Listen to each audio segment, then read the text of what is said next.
We will be focusing on Evpn in the business edge. I'll start off with a little bit of the data center stuff. The Juniper product portfolio is on the screen. At all levels of the data center, the spine, the leaf, super spine, edge, we have products that can serve in any role. In fact, we have multiple products that can serve in a single role. Sorry, it looks like I went forward. At your Tor level, obviously, we have the smaller boxes, the QFX 5100, 5200, 5110, capable of doing L2, L3. At the spine level as well, we have the 5100 that can function at the spine level depending on your use case. The 10K is the more typical deployment at the spine level. At the edge as well, we can use the 10K or the MX.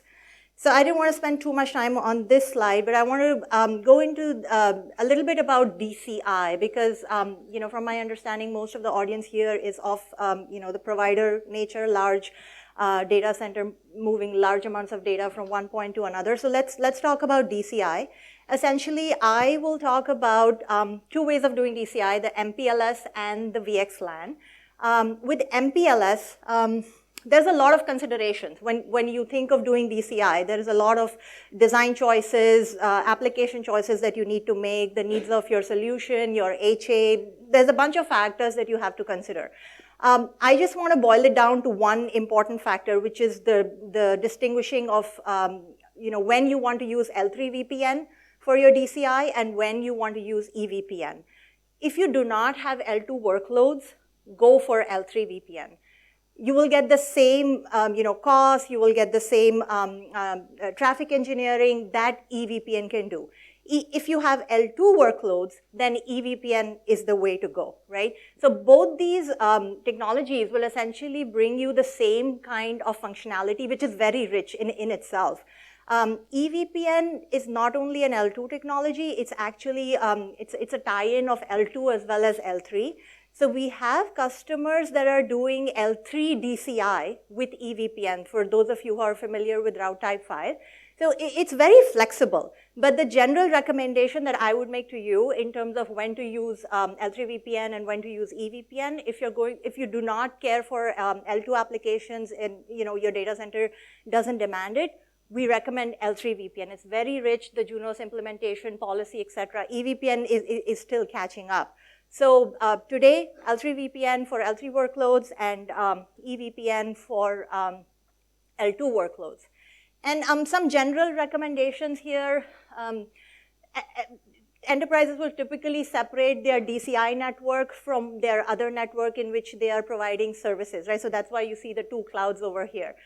For DCI, you do want a dedicated network because your SLAs and the type of, say disaster recovery, et cetera, that you need, your requirements for DCI are generally very different from what your network demands for services. So the general recommendation is to keep the two networks separate.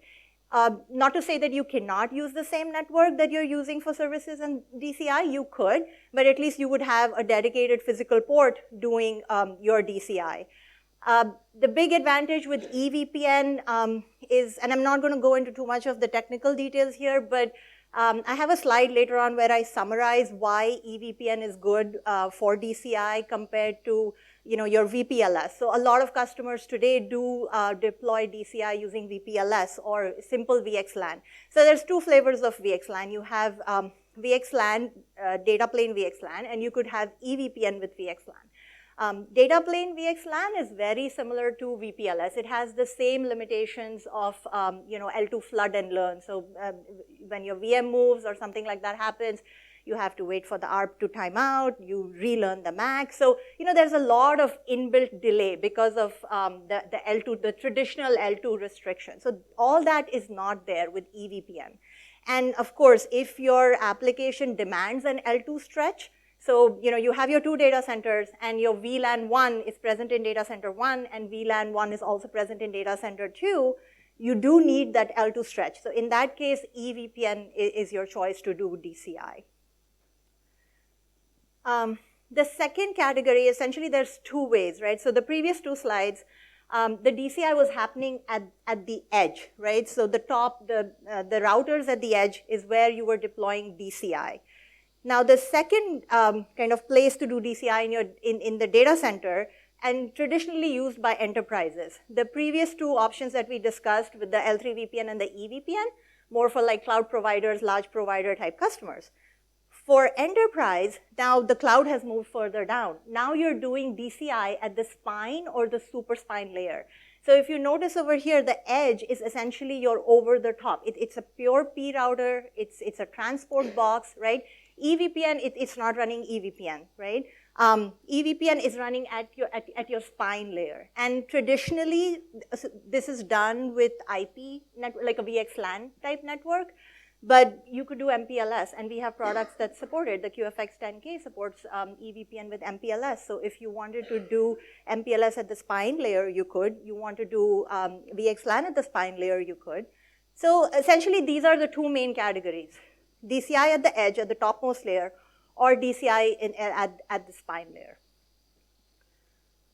So I'm not going to go into pure the VXLAN type of DCI, which traditional vendors or more of the switching vendors like Arista, et cetera, support.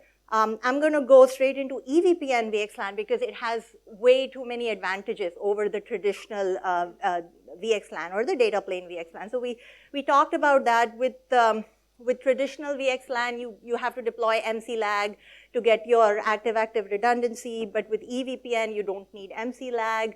There are several advantages to using EVPN. So if you do MC-lag, then you are also restricted to essentially two links towards your spine, because MC-lag supports redundancy between two devices. But with EVPN, you could have n number of links and spread out your redundancy to more than two devices. So that's a significant advantage. And of course, the flood and learn limitations don't exist. We already talked about that. VXLAN is more like traditional VPLS.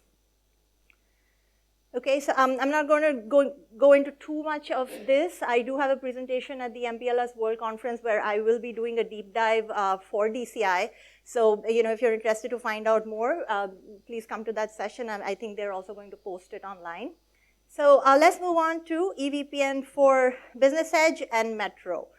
We essentially, EVPN definitely started off as a data center technology. It is very well suited to data centers, but our largest deployments, Juniper's largest deployments, are actually in the business edge, and they have been active deployments of EVPN in the business edge for almost 3 years now. So our product portfolio for EVPN in the business edge is very cutting edge.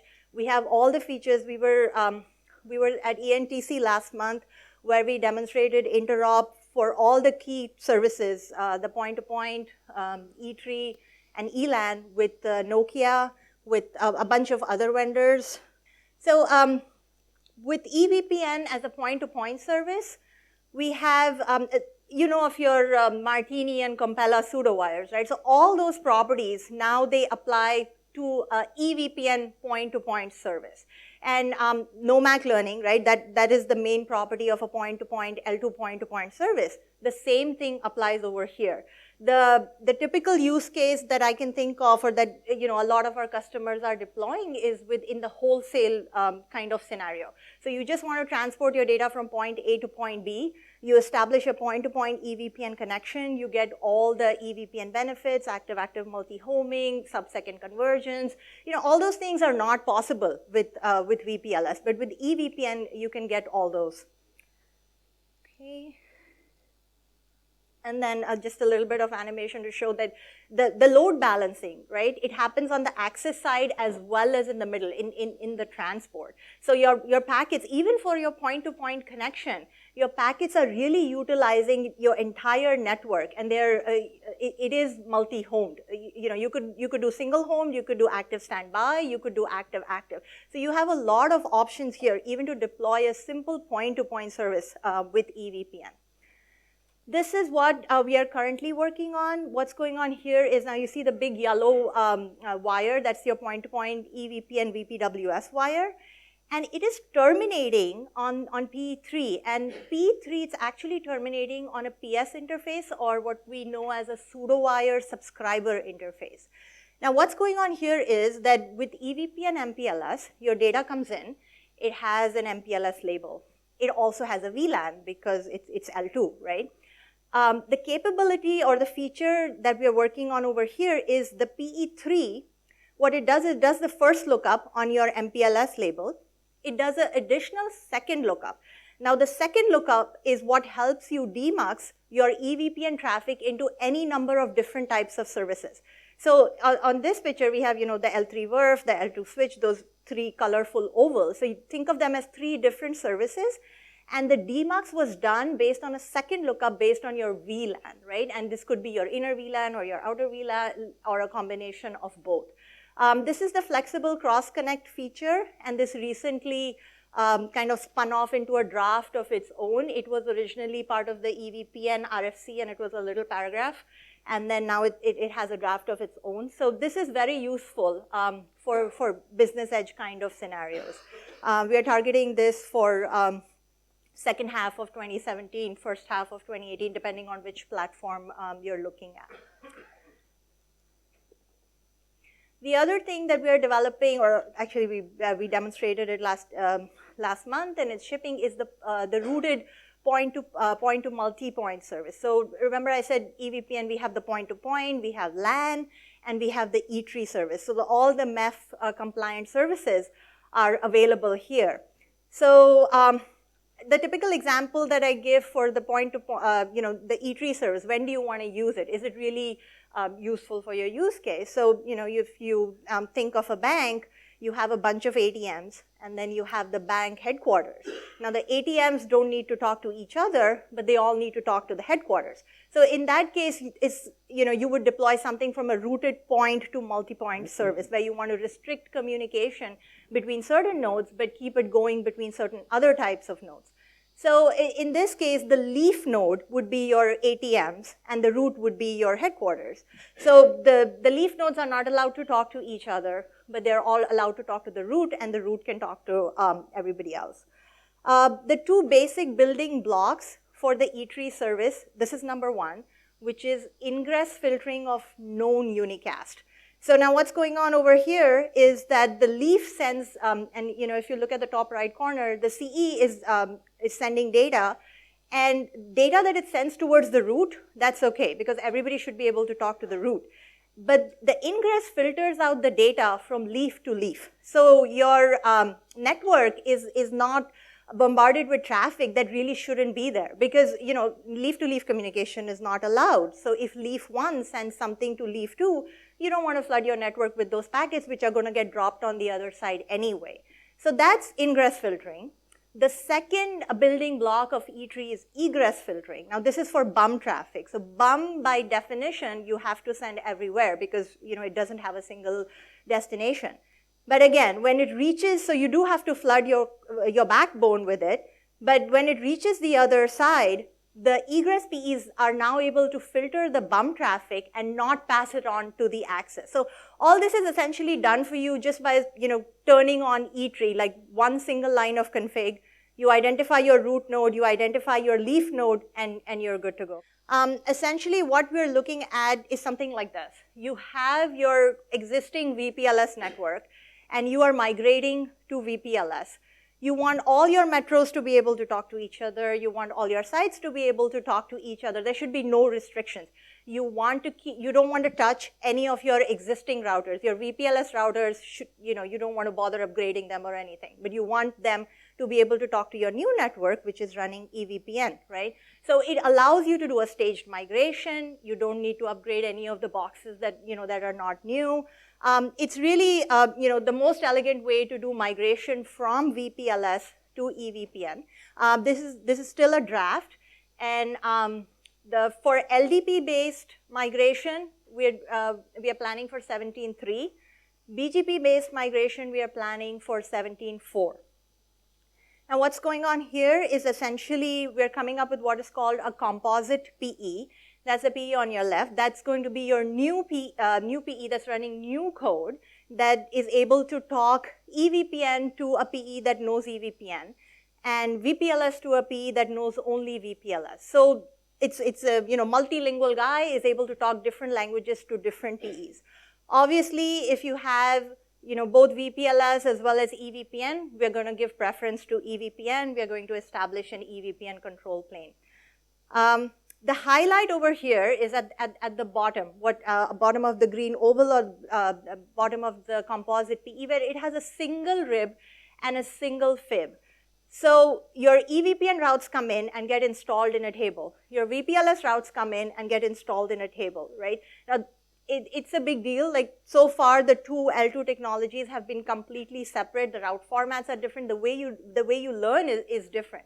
But what we're working on is combining both of these. And this is going to be very powerful. The same we are going to extend to PBB EVPN. So you'll be able to communicate with PBB EVPN and a VPLS network, or VPLS and EVPN network, right? So this is essentially what we are working on. So just a couple of details about how this actually works. It's if you have, like I said, the Composite Pe is multilingual, speaks different languages. So if it receives an Ethernet IM route or a EVPN route from a PE, it knows it's a EVPN PE. So we are going to establish a BGP-based control plane. If the Composite PE detects that it's a VPLS PE, then we are going to do our MAC learning on the pseudowire, right? Like, so nothing changes about either protocol. It's just the magic that's happening on the Composite PE that's able to merge both of them. Same thing with the MAC learning. Like I said, if you establish control plane with VPLS, you're going to learn on the pseudowire. Thank you.